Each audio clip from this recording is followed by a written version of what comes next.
High, good morning. আজকে তো সবার আগে ঘুম থেকে উঠে ফুল তুলে নিয়েছিলাম। আজকে তো আঙ্কেল বাড়িতেই মাছ দিয়ে গেছে। পাপা কলকাতায় গেছিল, যেহেতু পাপা বাজারে যেতে পারেনি, সেই কারণেই আজকে দিয়ে গেছে বাড়িতে।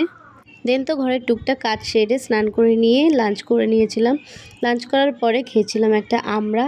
তারপর পাপা কলকাতা থেকে ফিরলে আমি তো বসিয়ে দিয়েছিলাম চা আমার আর পাপার জন্যে।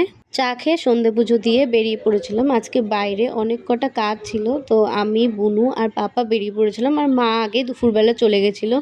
দেন এখানে দোকানে এসে দেখি তো কাস্টমার রয়েছে, সেই কারণে বসেছিলাম। তার কিছুক্ষণ পর আমি আর মা বেরিয়ে গেছিলাম একটা ডক্টরের কাছে। তো আমার কলেজের ফর্ম ফিল আপের জন্যে ওখানে মেডিকেল ফিটনেস একটা সার্টিফিকেট লাগবে, সেটাই একটা ডক্টরের কাছ থেকে করিয়ে নিয়েছিলাম। তারপর দোকানে এসে দেখলাম একটা নতুন পায়ের তোড়া স্টক ইন হয়েছে, তো ওটারই কটা ফটোশ্যুট করে নিলাম আর ভিডিও করে নিলাম।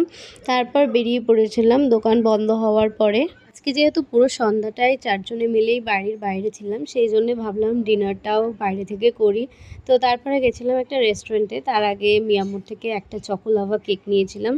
দেন রেস্টুরেন্টে গিয়ে আমরা তিনজনে বসেছিলাম, আর পাপা ম্যানেজারের সাথে কথা বলছিল, আর অনেক স্টাফেদের সাথে কথা বলছিল, যেহেতু বাবা সবাইকেই চেনে, সবাই চেনা পরিচিত।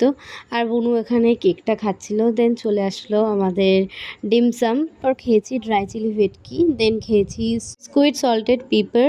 আর চারজনে মিলে ডিনার ডেটে এসেছি, মাটন বিরিয়ানি থাকবে না সেটা কি করে হয়। তো সবার লাস্টে একটা স্পেশাল মাটন বিরিয়ানি নিয়েছিলাম, ওটাতেই চারজনের হয়ে গেছিলো, যেহেতু আগে অনেক কিছু খাওয়া হয়ে গেছে সেই জন্যে। আর মাসালা কোক তো মাস্ট থাকবেই, আমার এটা খুব ফেভারিট একটা ড্রিঙ্কস। তো আজকের দিনটা এভাবেই কাটালাম। That's it for today. Subscribe for more video. By.